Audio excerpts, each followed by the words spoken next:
দিদি তো চলে যাবে, দিদি যাবে না, দিদি থাকবে। তুমি জেনে রেখে দিও মোদি বাবু, তুমি যাবে আগামী দিন। দিদিকে এক্স বলার জায়গা নেই, ওটা দিদির স্বেচ্ছা মৃত্যু, বিশ্বের স্বেচ্ছা মৃত্যুর মতো।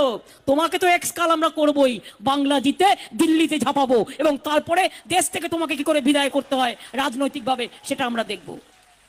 বাংলা নেবে এত সস্তা, ছেলের হাতের মোয়া, বাংলা চালাবে, দিল্লি চালাতে পারে না, লজ্জা করে না?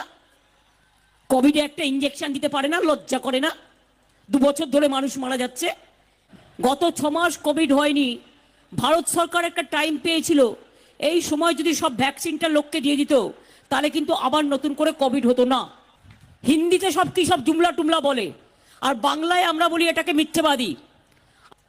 কি মিথ্যেবাদী লোক ভাই, এত মিথ্যে কথা বলে লজ্জা করে না? আপনি আর অমিত শাহ মিথ্যে বলতে বলতে দুজনে মিলে কাটাকুটি খেলছেন, মিথ্যে কথার কাটাকুটি, ঘ্যাজগুজ, কোনো কাজ নেই।